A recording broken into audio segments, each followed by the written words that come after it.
एक बार बहुत ही सुंदर और घना जंगल था। जंगल इतना खूबसूरत था कि जो भी उसको देखता देखता रह जाता। जंगल की खूबसूरती बहुत अनोखी थी। उसी जंगल में एक नर और मादा कौवे का जोड़ा रहता था।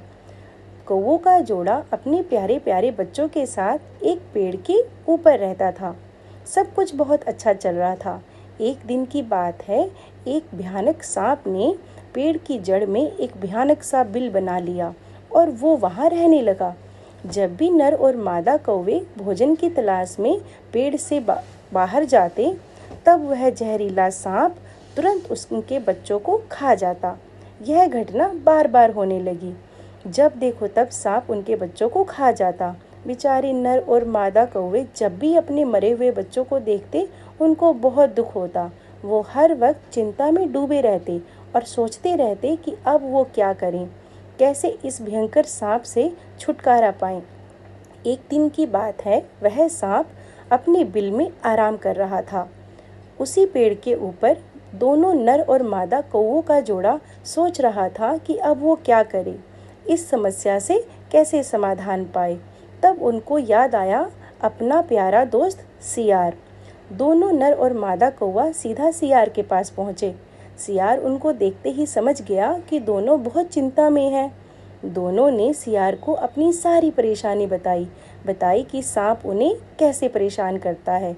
थोड़ी देर तक तो सियार ने सब कुछ बहुत ध्यान से सुना, फिर वो चुप करके बैठ गया। फिर उसने अपना दिमाग लगाया और एक प्लान सुझाया। प्लान क्या था, ये उसने दोनों कौवों के कान में बता दिया। उन दिनों एक बहुत ही सुंदर सी नदी जंगल से होकर बहा करती थी। नदी बहुत सुंदर थी, चारों तरफ पेड़ों से घिरी हुई। एक दिन की बात है, रानी और उसकी दासियां नदी किनारे टहल रही थी। तब रानी ने अपनी दासियों से उसमें नहाने की इच्छा बताई। रानी ने अपने सारे जेवर और कपड़े नदी के किनारे रख दिए। रानी की सभी दासियां और जो सैनिक थे, सब उनके कपड़ों और जेवर की रखवाली करने लगे।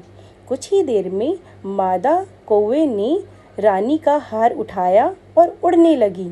जैसे ही मादा कौवा उड़ने लगी, पीछे पीछे नर कौवा चिल्लाने लगा, काव काव काव। यह आवाज़ सुनकर सभी सैनिक सतर्क हो गए। उन्होंने मादा कौवा का पीछा करना शुरू किया। उन्होंने देखा कि मादा कौवा ने रानी का हार उठा लिया है और वो ले जाकर उसने सांप के बिल में फेंक दिया।